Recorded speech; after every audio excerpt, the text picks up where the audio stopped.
Welcome to Money Talks. I'm Liam Dann, New Zealand Herald Business Editor-at-Large, and this is a podcast about our relationship with money. We're not going to tell you how to get rich. We're not going to try and pick the next interest rate move. In this series, I'll be talking to some interesting New Zealanders about how money has shaped their lives and what they've learned about it through the years. This season, we're brought to you by sponsors Milford Asset Management. With me today, I have Keita Mean, the winner of RuPaul's Drag Race Down Under. Keita is also host and associate producer of TVNZ's House of Drag and her own podcast, Happy Hour. She is co-owner of Phoenix Entertainment and the Kaluzi Cabaret, and an author with memoir Life in Lashes, the story of a drag superstar, being released later this year. Kia ora, Keita. Kia ora. I got that about right. There's a lot of stuff going on there, right? Oh my gosh, it makes me sound like a very busy lady. Well, that's great. It's exciting because I guess, like you're in the entertainment business, it's got to be pretty tough right now. Yeah, for sure. Yeah, it's crazy with COVID and you kind of think it's going one way and then you kind of get knocked back down again. Yeah. Are you able to perform at the moment? Can you do like up to 100 people? Does that work? Yeah, absolutely. So hospitality is back open in a limited capacity. So Kaluzi's back up and running. And obviously, we have to change things slightly. We kind of do double sittings and things like that. So we've got less people in there. But, it's all about, business is about finding ways to make it work at the moment. Yeah, absolutely. And fingers crossed it gets progressively better. Yeah. I usually trust my gut and my gut usually does me well and I feel good about it. Yeah. Okay, I'd like to start at the beginning. When it comes to money, do you have an earliest memory of money in your hand, pocket money, something like that as a kid? I do. I used to get a small amount of pocket money. Probably my earliest memory of money was potentially getting money to buy my school lunch. And I think I used to do that like once a week or something like that. Is that the sort of the pie and the cream bun treat? Exactly. Yeah. And I think it was probably about $2 at the time. Yeah. And you took your gold coin and it felt very special having that in your hand and like a lot of responsibility too. You don't want to lose that. Yeah, that's right. Yeah.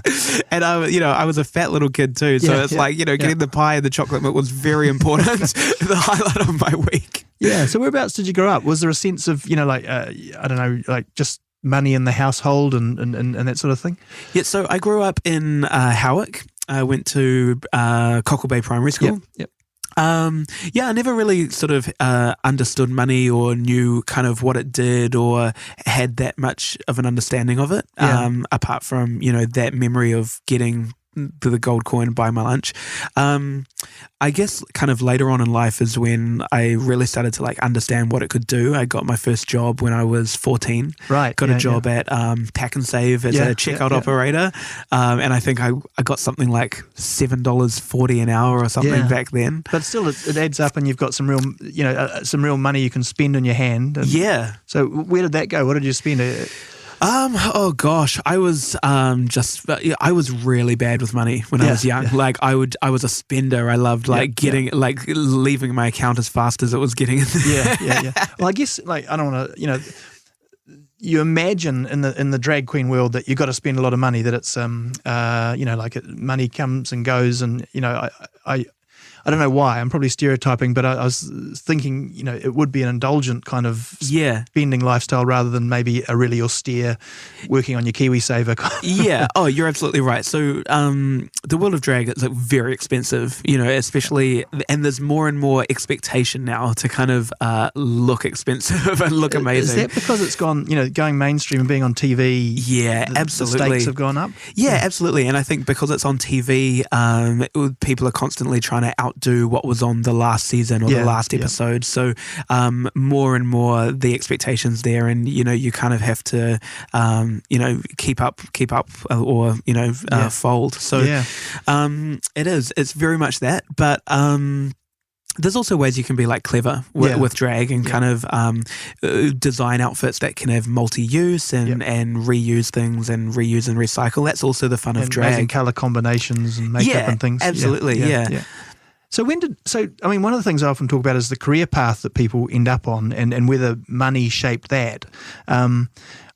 So take me from Pack and Save to your current career. I mean, how do you get there? Yeah, well, Gosh, I mean, money probably hasn't shaped it. It's probably something that I never would have thought in my wildest dreams I would be making a career, like surviving off drag. Even all my businesses. So I have different business partners with Phoenix, as I do with Kalutsi, but it's all based around drag and entertainment. And never in a million years would I have thought that would be my source of income. Yeah. I mean, when you were young, did you feel like you wanted to be an entertainer, or? Yeah, I think I always had it burning inside me, and I think for different reasons I didn't ever think it was ever an option or a possibility. Not only just from a sustainability point of view, but I also kind of was hiding a lot about myself back in those days. So yeah, it still blows my mind to this day that I can do what I love doing and pay a mortgage and do things like that. You know? Yeah. So as you left school and things, did you sort of go into a more traditional business path? Well, when I left school, I had a few different jobs. I got like severely into debt. I had no idea what kind of like impact that would have on my life, and it was basically like dangling a carrot in front of me, and I was like, whoa, it felt like free money, and you think like, oh, okay, that would be the minimum payment, and that's about as far as it went for me. I've never professed to be like any kind of like super financially savvy person. Yeah. How did you sort of work your way out of that? Just through working? Well, no. So it really happened when I started getting into business. So when the opportunity came to buy my first business, or buy a restaurant essentially with my business partner, the banks wouldn't touch me. They were like, you're not responsible with money. Sort of done the damage to the credit rating. You've done the damage. Yeah. I mean, fortunately, my credit rating wasn't bad. I had always, I'd never let it kind of default or anything, but I basically had the debt and it wasn't ever going anywhere. But the banks were like, we can't lend you this much money. It's a lot of money. Yeah. So I was very fortunate that my mother saw, I basically pleaded to her like how life-changing this would be, and showed her the ins and outs of what my plans were and how I was going to make it work, showed her the books, and then reluctantly she agreed to basically fund it for me. So she took out a mortgage on her house, another mortgage on her house.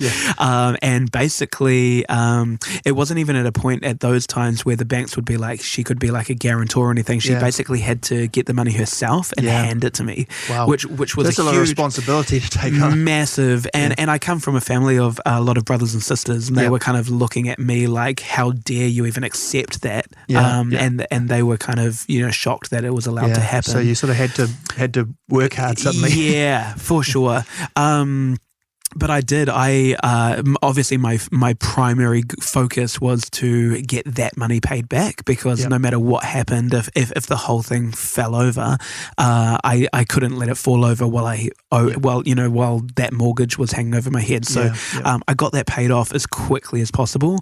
But the cool thing about that, the stress of not wanting to let my mother down after doing this huge thing for me, kind of taught me to kind of just continue to do that. So after that debt was paid, I worked on paying my personal debts. So self-discipline. Yeah, it really did. Yeah, because business kind of was like this new, I all of a sudden had to be like full on adult styles. Thinking about numbers. Exactly. Yeah. And I'm like 30 at this point. You know, but I was always a bit of like an immature little shit. Oh, sorry, sorry. It's a podcast. Okay. We're not lying. It's fine. I don't even know what the rules are for our business. Oh my gosh! And I'm usually breaking rules anyway. So, but so eventually, it kind of just taught me to sort of be a bit wiser about like what I was doing with money and things like that. So eventually kind of debt free, and now, and then so obviously nothing through school or that sort of formal education really had you thinking about business? No, it honestly never did. I think at school I was sort of more focusing on sort of like social dynamics. It was always something that like I kind of like really enjoyed. I love kind of being social, but also like I didn't really have it nailed down. There was like heaps of parts of myself that like I was like hiding from the world and stuff. So like, and this is, I mean, for listeners who don't know, this is you as Nick, right?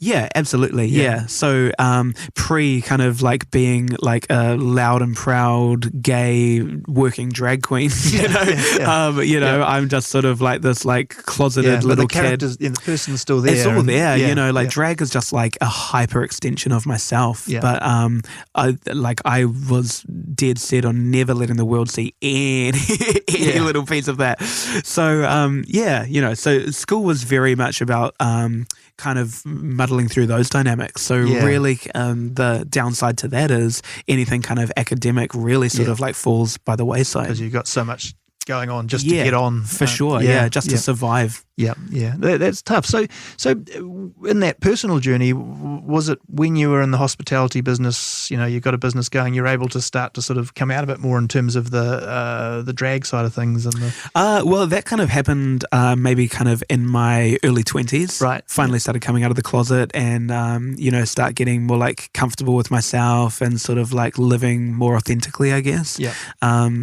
So yeah, that's sort of like a journey in itself, which I mean I go into great detail in my book. It's I think when I was writing the book, I think the publishing company HarperCollins they knew my story to a degree, but when I was sort of workshopping it with them and kind of running things, I think they were like, "Whoa, this!" I really kind of don't hold back. I lay it all on the table, and like I've had some intense highs and like some really intense lows in my journey, but that sort of sharing of everything, having it all out there, I mean, it must be quite liberating. But is it also, you know, how is that? I mean, it must have played into actually doing so well on the RuPaul show and things like that as well. Yeah, I think so as well. Definitely. You know, like with all negatives, there's like there's always a silver lining, and sometimes you just have to keep working until you find it or till you get there. But totally it is, you know, and from a financial point of view in my life, like it's the same story, you know, like there were so many negatives and there was definitely like a lot of irresponsibility.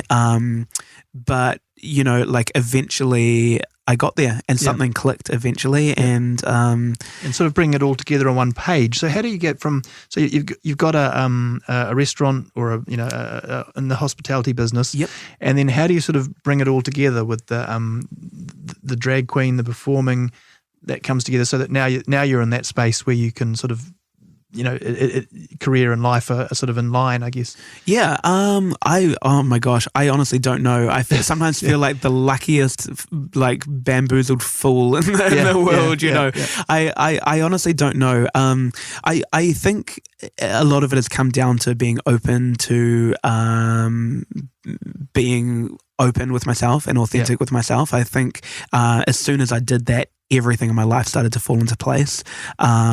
And it makes me question why I didn't kind of do that stuff earlier. But, you know, everything kind of happens the way it happens. And you don't know if one thing was different, if everything would be different. At a certain age, you may be ready for something. You know? Yeah, exactly. Yeah.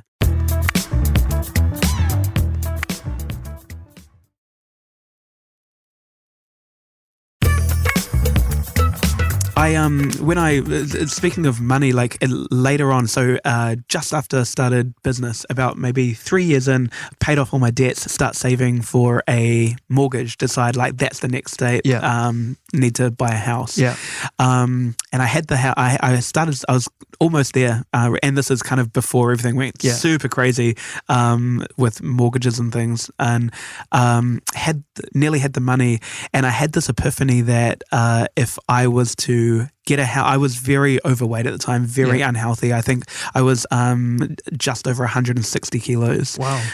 Very unhealthy. So well like that, but you're not very tall. So. And dancing around in high heels and wearing corsets and hot wigs and things. It was I was definitely like having like sore, you know, like my heart would hurt and things. And I had this epiphany one day that I'm working hard. I've got these businesses and I'm really kind of starting to kind of enjoy life and be proud of what I'm putting into the world. but what if I was to take on a mortgage and then like have a heart attack, 2 days later? So I decided to take part of that money and go have gastric sleeve surgery. Wow. So the money that I used for that was actually designed was there to get a mortgage on a house. And I kind of, I just had one of those epiphany moments where I'm like, well, I'm kind of doing things in the wrong order here because I may not be able to live to pay that mortgage. Yeah. And it's actually a really important thing when you think about money and people think about financial advice, personal financial advice, is that, your life is finite. Exactly. And the idea that you can't take it with you and that you've got to actually look at, getting the most out of life before you start accumulating wealth. I mean, and I hear that from a lot. It's amazing how much once people get comfortable, even the super rich people I've interviewed, once they get to that point where they're comfortable, the car breaking down is not an issue. They don't really think about it more often. People are getting super rich and things because they're just so driven at what they do. They just keep going and going. And I guess that's hopefully the goal. Then the house someday should be fall into place. Well, I was very fortunate when I came back from the surgery. The bank decided, and it was literally just before it blew up. I went down and I thought I'm still going to try my luck. I sort of had this new era of confidence as I was losing weight, and I was like, you know what, I'm going to go to the bank and I'm going to plead my case. And they agreed to give me a mortgage on a 10% deposit. Oh wow! Yeah, great. So that's when it was just starting to get tough. Just on the cusp of it. So they got 10% deposit, and I had to pay this ridiculous high surcharge on the interest rate and stuff. But I was like, you know what, let's just do it.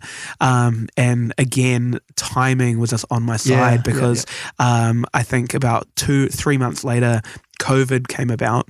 And then, we all saw what happened to lending rates for mortgages. Really I mean, it's close to impossible now. I would never be able to get a mortgage now, Yeah. So things have fallen into place. So was the TVNZ show or the RuPaul show first? How did you get involved in that? TVNZ was first. So that was came about from me just performing on stage, loving what I do.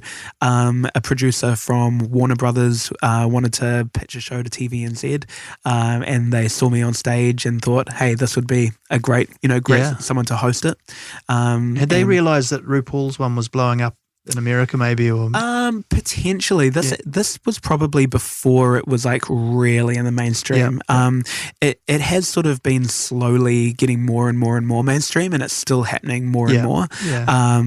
So it really depends on who you're talking to, as opposed would be the answer to when it started getting mainstream. And also because, I mean, it's strange because it does feel like it's blown up in the last few years, but it's got a long history. Going, if you. Absolutely. Like on K Road in the 70s and drag in general has a massively long history. Yeah, for sure. And maybe it even ebbs and flows. I don't know. In potentially terms of, mainstream popularity. Yeah. I think you're right, and I think obviously drag in its early days, its very early days, was very much like a kind of a gay or an LGBTIQ art form, but it's been really cool now that it can segue into just showing people that it's really now just about self-expression. It always was that, but it was at a point where some of these people doing it, taking part in it, couldn't actively self-express in life, so they could do it in the nightclubs where it was in a safe place. Whereas now it's showing anyone should be able to express themselves and the freedom that comes from that. And I guess that reality show format with the getting allowing the personality around the sides of the performance and seeing people behind the scenes and all that sort of stuff kind of suits it to some extent. Yeah, for sure. And it's sort of taken it to a new place, I think, as well, because often you would only kind of see the drag entertainer. I've been doing drag now for about just over 12 years, and for a long time, even close friends I had in the community and the gay community, they had no idea who I was outside of the crazy costumes and the makeup. In fact, I remember one day I went to the nightclub out of drag, which I basically never did, and I was bumping into people that I knew well, and they were just like, "Who is this person?" Wow. And I was very big, so it's there weren't many big people like me in the club, but still they had no idea who I was. It was always my voice that gave it away, though. yeah. Is it quite competitive? Is it? I mean, or is this sort of the idea of a competition on TV? Does that make it more competitive? Because I mean, it doesn't need to be. I guess it's more like an art form. But then you have art form, you have rhythmic gymnastics and art form type stuff. Yeah, at the Olympics. But for sure, I mean, it is. It's when I first started, there weren't many young people getting into it. It wasn't super popular. Yeah. So it wasn't super competitive when I started. In fact, I was very lucky that I had a lot of support from older drag entertainers that were kind of like taking me under their wing. And from kind that of, classic era in the 70s absolutely, and stuff. Yeah. Whereas nowadays there's so many people doing it, and in New Zealand there's like limited availability to perform or to get work. So it is slightly more competitive. It's also very much like a community though as well. So it's very lots of friendships, very it's very kind and nurturing, but it is competitive. And obviously things like RuPaul's Drag Race or House of Drag, these are literally reality television competition shows. And I guess Australia is always going to be a pull because it's a bigger market and absolutely, and it's the same over there. It's very competitive over there. People cutting shoestrings straps. Wow. No, I don't know. It's not quite like Tonya Harding in the ice skating or something. Although you never know, it probably could be more ruthless. How did the TV exposure change things for you? Did that change the dynamic career-wise in terms of other opportunities and the definitely. I think it kind of started. People started looking at Anita and myself, who's my business partner at Kalutsi, and Phoenix with another business partner, Zarlene. But I think people started looking at us like taking us seriously, kind of not just nightclub performers. They saw that we were motivated individuals that were keen to shake things up and make things happen, which we were always doing. But I think finally people could kind of see it point blank in front of them. You didn't have to know us from the nightclubs to see it. You could see us on TV like, oh, okay, there are a couple of people that are, trying to make some things happen. Yeah. I mean, is the money side of it a big part of the conversation within the community about how, getting ahead, or even staying afloat for some people?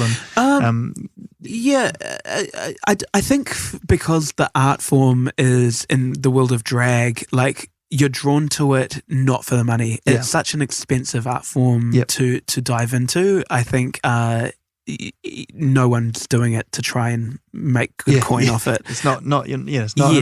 100%. No, you're not like, I'm going to become a millionaire, so I'll do drag. Maybe the polar opposite of deciding to be an accountant. I don't know. Yeah, I think probably the exact polar opposite of that.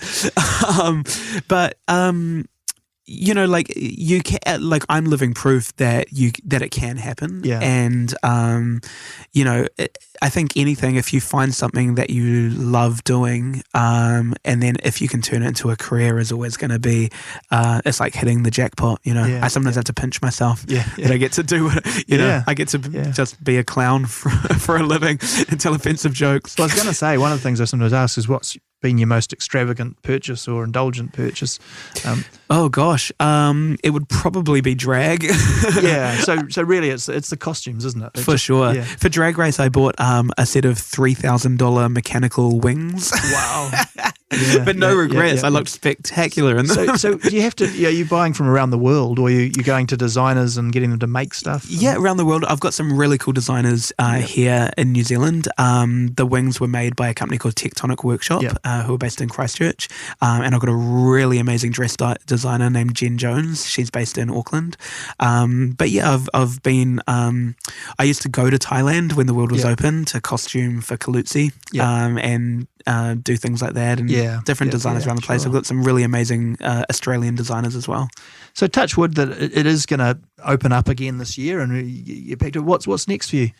I'm shooting off to Australia. I'm going to jump the pond and do my one-woman show over there. Cool.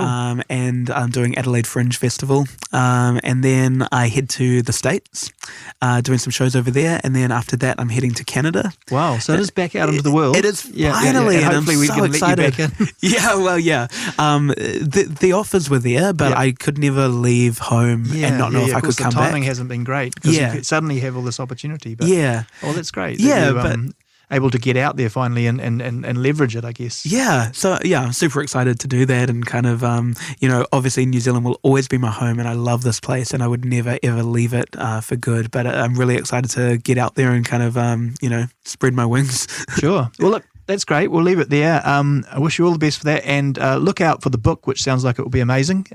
Thanks, Kita Ming. Thank you for having me. Cheers. And thank you for listening. If you've got feedback, drop me a line at liam.dan@nzherald.co.nz. Follow Money Talks on iHeartRadio or wherever you get your podcasts. New episodes this season are out every Saturday, and you can find more business news in the New Zealand Herald or at nzherald.co.nz.